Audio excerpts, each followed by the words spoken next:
എല്ലാ കൂട്ടുകാർക്കും ദാസേട്ടൻ കിച്ചണിലേക്ക് ഒരിക്കൽ കൂടി സ്വാഗതം. എല്ലാവർക്കും സുഖമാണല്ലോ. ഇന്ന് ഞാൻ ഉണ്ടാക്കാൻ പോകുന്ന ഒരു മോരൊഴിച്ച ഒഴിച്ചുകറിയാണ്. അപ്പോൾ വീഡിയോ ഇഷ്ടപ്പെട്ട് കഴിഞ്ഞാൽ ഒന്ന് ലൈക്ക് ചെയ്യുക. പിന്നെ ആദ്യമായിട്ട് കാണുന്ന കൂട്ടുകാരുണ്ടെങ്കിൽ ഒന്ന് സബ്സ്ക്രൈബ് ചെയ്യണേ. കൂടെ ബെല്ലൈക്കൺ അമർത്തി ആ ഓൾ എന്ന ഓപ്ഷൻ കൂടി ഒന്ന് കൊടുക്കണേ. അതിനായിട്ട് ഞാനിവിടെ മോരുകറിക്ക് ആവശ്യമായ കഷ്ണങ്ങൾ, അതായത് ഒരു ചേമ്പ്, ഒരു കഷ്ണം ചേന, ഒരു നേന്ത്രക്കായ പച്ച, പിന്നെ ഒരു കഷ്ണം കുമ്പളങ്ങ എടുത്തിട്ടുണ്ട്. ഇത് നമുക്ക് മുറിച്ച് വരാം. ഇതേ വലിപ്പത്തിലാണ് 4 ഐറ്റം കഷ്ണങ്ങളും ചേർത്തിരിക്കുന്നത്. ഇത് ഓരോ സ്ഥലത്ത് ഓരോ മാതിരിയാണ്. കഷ്ണങ്ങൾ അവർക്ക് ആവശ്യത്തിന് വേറെ ഐറ്റംസ് ചേർക്കാം. ഈ 4 എണ്ണം നമ്മൾക്ക് നിർബന്ധമായിട്ട് ചേർക്കണം. അപ്പോൾ ചേന ഞാൻ മുഴുവൻ എടുത്തിട്ടില്ല. ഇത് ഏകദേശം ഒരു 450 ഗ്രാം കഷ്ണം ഉണ്ടാവും. ഇനി ഒരു പാത്രം അടുപ്പത്ത് വെക്കുക. അതിലേക്ക് കഷ്ണങ്ങൾ ഇട്ട് കൊടുത്തതിന് ശേഷം നികരെ വെള്ളം ഒഴിച്ച് കൊടുക്കുക. വേവാൻ ആവശ്യമായ വെള്ളം ഒഴിച്ച് കൊടുത്തിട്ട് ഇനി ഒരു 1/2 സ്പൂണ് മഞ്ഞൾപ്പൊടി ചേർത്ത് കൊടുക്കുക. പിന്നെ 1 സ്പൂണ് ചതച്ച വെള്ളുള്ളി ചേർത്ത് കൊടുക്കുക.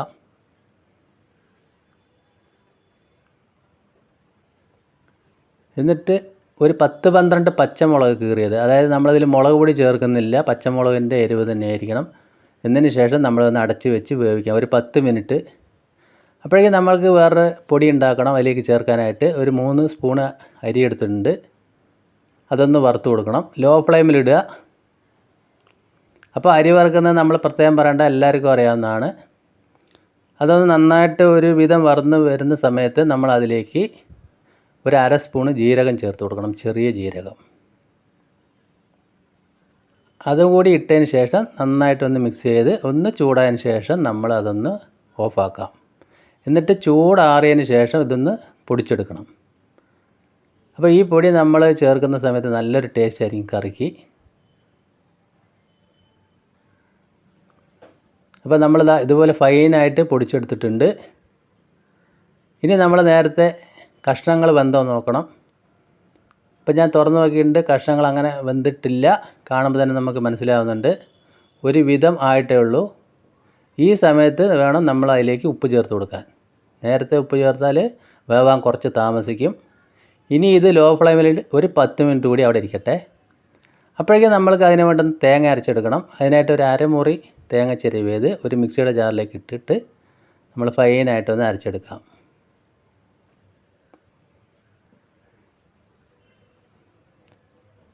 അപ്പോൾ നമ്മൾ തേങ്ങ ഇതുപോലെ നല്ല ഫൈനായിട്ട് അരച്ചെടുത്തിട്ടുണ്ട്.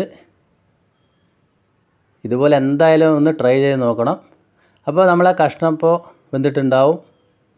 അപ്പോൾ നമ്മൾ ലോ ഫ്ലെയിമിലാണല്ലോ ഇട്ടിരിക്കുന്നത്, അതുകൊണ്ട് തന്നെ നന്നായിട്ടത് വെന്തിട്ടുണ്ട്. കാണുമ്പോൾ തന്നെ അറിയാം. ഇതൊക്കെ ചേനയൊക്കെ നല്ലപോലെ വെന്തിട്ടുണ്ട്. ചേമ്പിൻ്റെ കഷ്ണം, എല്ലാ കഷ്ണങ്ങളും വെന്തിട്ടുണ്ട്. ഈ സമയത്ത് നമ്മൾ ആ ലോ ഫ്ലെയിമിൽ തന്നെ ഇരിക്കട്ടെ. അതിലേക്ക് തൈര്, ഒരു 200 മില്ലി തൈരാണ്, നല്ല പുളിയുള്ള തൈര് തന്നെ എടുക്കുക. നല്ലപോലെ മിക്സ് ചെയ്ത് ചേർത്ത് കൊടുക്കുക. പിന്നെ അതിലേക്ക് നേരത്തെ അരച്ച് വെച്ച തേങ്ങ, പിന്നെ ആ മിക്സിയുടെ ജാറ് കഴിയ വെള്ളം കൂടി ചേർത്ത് നല്ലതുപോലെ ഒന്ന് മിക്സ് ചെയ്യുക. ഞാൻ തീ ലോ ഫ്ലെയിമിൽ തന്നെയാണ് ഇട്ടിരിക്കുന്നത്. സമയം കൊണ്ട് തിളയ്ക്കാൻ പാടില്ല. ഇനി നേരത്തെ പൊടിച്ച് വെച്ച പൊടി നമ്മൾ ഒരു ഗ്ലാസ് എടുക്കുക. അതിലേക്ക് ഒരു 1.5 സ്പൂൺ പൊടി ഇട്ട് കൊടുക്കുക. മുഴുവൻ പൊടി എടുക്കേണ്ട ആവശ്യമില്ല. എന്നിട്ട് അതിൽ വെള്ളം കുറേശ്ശെ ഒഴിച്ച് നല്ലതുപോലെ ഒന്ന് മിക്സ് ചെയ്ത് ലൂസാക്കി എടുക്കണം. അതായത് ഒരുപാട് അങ്ങോട്ട് ലൂസല്ല, നേരിട്ടിട്ട് കഴിഞ്ഞാൽ അത് കട്ട ആയിപ്പോകും. അതുകൊണ്ടാണ്. അപ്പോൾ ഇതുപോലെ നമ്മൾക്ക് ഒന്ന് കട്ടയൊന്നും ഇല്ലാതെ കലക്കിയിട്ട് നമ്മുടെ കറിയൊക്കെ ചെറുതായി തിളച്ച് വരാൻ തുടങ്ങിയിട്ടുണ്ട്. അതിലേക്ക് ഇങ്ങനെ ചുറ്റിച്ച് നമുക്ക് ഒഴിച്ചു കൊടുക്കണം. എന്നിട്ട് പെട്ടെന്ന് തന്നെ നല്ലതുപോലെ ഇളക്കി കൊടുക്കുക. ഈ സമയത്ത് നമുക്കൊന്ന് ഫ്ലെയിം കൂട്ടി വയ്ക്കാം. ആ ഗ്ലാസ് കഴിയ കുറച്ച് വെള്ളം കൂടി ചേർത്തിട്ടുണ്ട്. ഈ സമയത്ത് നല്ലൊരു മണമാണ് ആ കറിക്ക്. ഇങ്ങനെ ചേർക്കുമ്പോൾ കുറുകിയ കറിയും ആവും, നല്ലൊരു ടേസ്റ്റും ആയിരിക്കും. അപ്പോൾ ഇതുപോലെ ഉണ്ടാക്കാത്തവർ എന്തായാലും ഉണ്ടാക്കി നോക്കണം. അപ്പോൾ നമ്മൾക്ക് ഉപ്പ് പോരാകുണ്ട്. ബാക്കി ഉപ്പ് കൂടി ഞാൻ ഈ സമയത്താണ് ചേർത്ത് കൊടുക്കുന്നത്. പിന്നെ ഒരു 3/4 സ്പൂണ് കുരുമുളക് പൊടി, ക്രഷ് ചെയ്ത കുരുമുളക് പൊടി കൂടി ചേർത്ത് കൊടുക്കുക. എന്നിട്ട് നല്ലതുപോലെ ഇളക്കിയതിന് ശേഷം നമ്മൾ കണ്ടില്ല, ഇതേമാതിരി തിളച്ചാൽ മതി. അപ്പോൾ ഇതുപോലെ എന്തായാലും ഒന്ന് ട്രൈ ചെയ്ത് നോക്കുക. ഇതിവിടെ നമ്മൾ മോരുകറി, കാളൻ, ചില സ്ഥലത്ത് പുളിശ്ശേരി അങ്ങനെയൊക്കെ പറയാറുണ്ട്. എന്തായാലും നല്ലൊരു ഒഴിച്ചുകറി തന്നെയാണ്. എല്ലാവരും ഒന്ന് ട്രൈ ചെയ്ത് നോക്കുക. ഇപ്പോൾ അതിൻ്റെ ഉപ്പും എരിവെല്ലാം കറക്റ്റായിട്ട് വന്നിട്ടുണ്ട്. ഇനി ഞാൻ അതിൻ്റെ ഫ്ലെയിം ഓഫ് ആക്കിയിട്ടുണ്ട്. ഇനി നമുക്ക് അതിലേക്ക് നല്ലൊരു വറവ് ഇട്ട് കൊടുക്കണം. എല്ലാ പച്ചക്കറി ഒഴിച്ചുകറികൾക്ക് നമ്മൾ നല്ലൊരു വറവ് തന്നെ ഇട്ട് കൊടുക്കണം. എന്നിട്ടൊരു തവ അടുപ്പത്ത് വെച്ചിട്ടുണ്ട്. അതിലേക്ക് വെളിച്ചെണ്ണ തന്നെ ഒഴിച്ചു കൊടുക്കുക. ഒരു 3 സ്പൂൺ അളവിൽ വെളിച്ചെണ്ണ ചേർത്ത് കൊടുത്തിട്ടുണ്ട്. എണ്ണ ചൂടാവുന്ന സമയത്ത് അതിലേക്ക് ഒരു 1/2 സ്പൂൺ ഉലുവ, 1/2 സ്പൂൺ കടുക് പൊട്ടി വരുമ്പോൾ ഒരു 5-6 വറ്റൽമുളക് ഇതുപോലെ കട്ട് ചെയ്ത് ചേർത്ത് കൊടുക്കുക. എന്നിട്ട് നന്നായിട്ടൊന്ന് ചൂടാവുന്ന സമയത്ത് ഒരു 2 തണ്ട് കരിവേപ്പില കൂടി ചേർത്ത് കൊടുക്കുക. കറിവേപ്പില ഇട്ടതിന് ശേഷം ഒരു 1/4 സ്പൂൺ മുളക് പൊടി, ഒരു കളറിനും ഭംഗിക്കും വേണ്ടി അതും കൂടി ചേർത്ത് നമ്മൾ നേരെ ആ കറിയിലേക്ക് ഒഴിക്കുക. എന്നിട്ട് നമ്മൾ നേരെ അടച്ച് വെക്കണം. ചൂടാറിയതിന് ശേഷം മാത്രം ഈ കറി ഉപയോഗിക്കാം. അപ്പോഴാണ് അതിന് നല്ലൊരു ടേസ്റ്റ് ഉണ്ടാവുക. നല്ലപോലെ ചൂടാറിയതിന് ശേഷം ഞാൻ കാണിച്ചു തരാം. ഇപ്പം അതിൻ്റെ വറവിൻ്റെ മണവും ആ കറിയിൽ ആ മോരിൻ്റെ പുളിയെല്ലാം നന്നായിട്ട് ചേർന്ന് നല്ല സെറ്റായിട്ട് വന്നിട്ടുണ്ട്.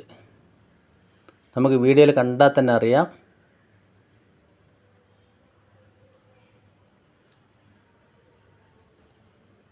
ഇപ്പോൾ കണ്ടില്ലേ, നല്ല കുറുകിയ ചാറോട് കൂടി തന്നെ അത് കിട്ടിയിട്ടുണ്ട്. ഇനി ഞാനത് വേറൊരു പാത്രത്തിലേക്ക് മാറ്റി കാണിക്കുകയാണേ.